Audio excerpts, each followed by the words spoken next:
हाँ जी, मैं मनीष शाही थर्ड आई astro research centre की सीरीज़ में आपका फिर से वेलकम करता हूँ।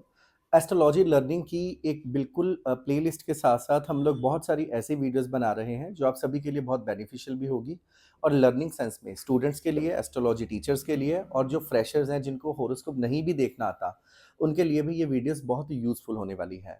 आप सभी लोग कोशिश करें इस चीज़ का एक रजिस्टर लगाएँ, ताकि उस पर लेसन दर लेसन आप लोग लिखते रहें, क्योंकि बाद में आपके ब्रेन में जो बंच या यूनिट इकट्ठा होगा एस्ट्रोलॉजिकल प्रेडिक्शंस का, वो बिल्कुल अलग होगा और उससे आप बहुत सारे कार्य कर सकते हैं या बहुत बड़ी-बड़ी डायरेक्शंस ले सकते हैं। तो यहाँ पे बात वही बात आ जाती है कि इस चीज़ की कोई भी लिमिट नहीं है, कोई भी इस चीज़ को लेकर हम ये नहीं कह सकते कि आप कोई यो फिक्स रूल्स को अप्लाई करेंगे तो प्रेडिक्टिव पार्ट होगा। हालाँकि फिक्स रूल अप्लाई करने के लिए भी हमारे पास बहुत सारी मॉडलिटीज़ होती हैं। लेकिन आज हम सबसे मेन योग की बात कर रहे हैं, धन योग का एक बहुत स्टार्टिंग पार्ट। धन योग बहुत डीप होता है, धन योग बहुत डिटेल्ड होता है और धन योग को समझने भी कोई लेवल नहीं है कि इसके अंदर इतने बड़े-बड़े योग हैं। लेकिन आप सभी को बता दूँ, एक धन योग को फाइंड आउट करने का सबसे अच्छा और बेस्ट वे क्या है? लेकिन धन योग को फाइंड आउट करने का क्या ये मतलब है कि आपके पास बहुत सारा पैसा होगा? देखिए, धन योग अगर आपके हॉरोस्कोप में बन रहा है, तो उसमें आपको सबसे बड़ा बेनिफिट ये होता है कि आपको कोई पर्टिकुलर प्रोफ़ेशन चूज़ नहीं करना पड़ता। जबकि ज्योतिष शास्त्र के अंदर प्रोफ़ेशन को चूज़ करने के लिए इतनी सारे रूल्स और अप्लाई होते हैं और आपको इतनी सारी धारणाओं के ऊपर वर्क करना पड़ता है कि आप सोच भी नहीं सकते। लेकिन एक अच्छा धन योग अगर बन रहा हो, तो आप अगर कोई भी कार्य कर लेंगे, वो कार्य आपका फलीभूत होगा।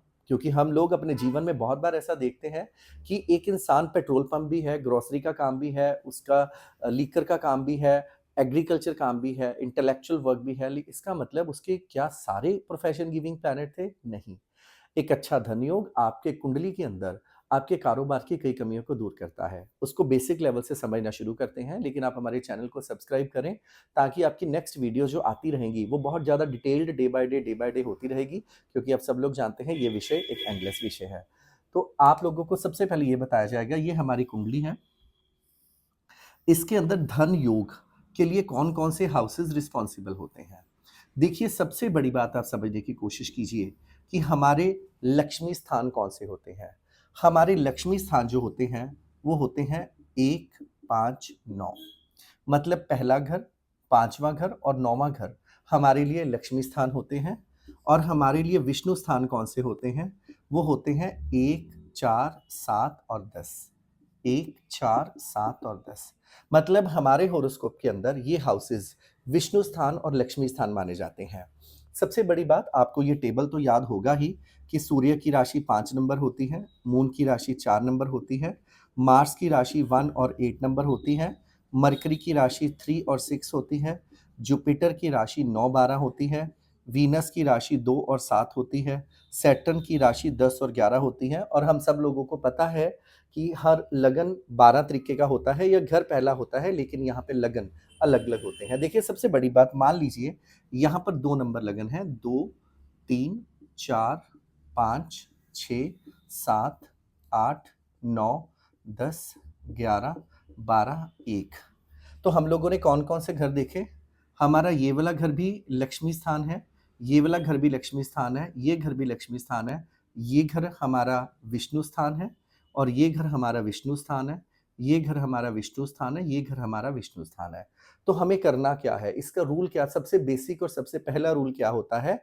एक प्लैनेट लक्ष्मी स्थान का, एक प्लैनेट विष्णु स्थान का, अगर आपके इन्हीं घरों में कंजक्टेड हो जाएँ, युति में बैठ जाएँ, तो वो बहुत अच्छा धन योग माना जाता है। जैसे मान लीजिए हम एक घर विष्णु स्थान और लक्ष्मी स्थान का लेते हैं, यहाँ ये कि 2 नंबर राशि वीनस को रिप्रेज़ेंट करती है, 5 नंबर राशि सन को करती है। पहले घर को विष्णु और लक्ष्मी जी दोनों का स्थान कहा गया है और ये स्थान होता है विष्णु जी का। ये शुक्र है, ये सूर्य है। शुक्र क्यों है? क्योंकि 2 नंबर साइन शुक्र को डिनोट करती है। सूर्य क्यों है? क्योंकि 5 नंबर साइन सन को डिनोट करती है। इस कुंडली में अगर वीनस प्लस सन दोनों ही कंजक्टेड होकर विष्णु लक्ष्मी स्थानों में बैठ जाए, उसके बाद फिर एक विष्णु स्थान, फिर एक लक्ष्मी स्थान। विष्णु स्थान में 2 नंबर है, वीनस रूल कर रहा है। 6 नंबर मरकरी है, मरकरी रूल कर रहा है। वीनस और मरकरी,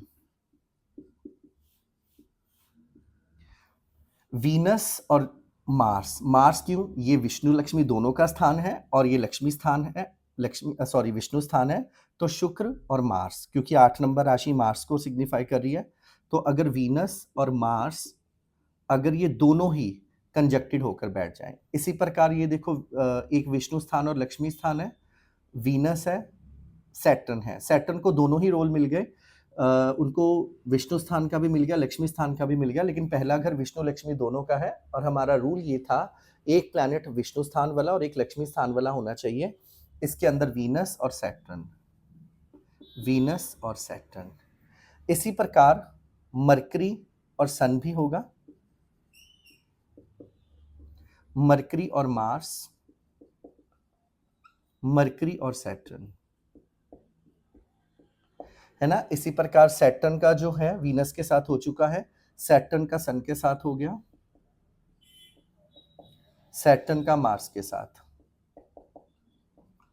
देखिए अगर ये प्लैनेट्स, मतलब हमें विष्णु स्थान वाले प्लैनेट्स को निकाला, लक्ष्मी स्थान वाले, आप इसको ऐसे भी देख सकते हैं कि अगर दो प्लैनेट की युति इन्हीं घरों में हो जाए तो ये बहुत अच्छा धन योग माना जाता है। या आप इसको इस फॉर्म में भी समझने की कोशिश करें, अगर आपके विष्णु और लक्ष्मी स्थानों के अंदर जो भी 2 या 3 प्लैनेट कंजक्टेड हैं, उनमें से एक प्लैनेट विष्णु स्थान को डिनोट कर रहा है और एक लक्ष्मी स्थान को डिनोट कर रहा है, तो ये एक प्रकार का धन योग होता है और इन ग्रहों की दशा में भी आपको बड़े अच्छे फल मिलते हैं, वो भी इकोनॉमिकली।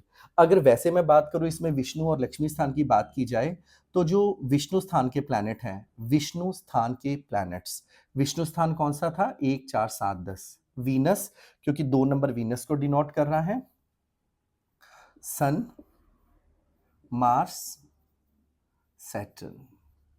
इसके अलावा लक्ष्मी स्थान वीनस, मरकरी और सैटर्न।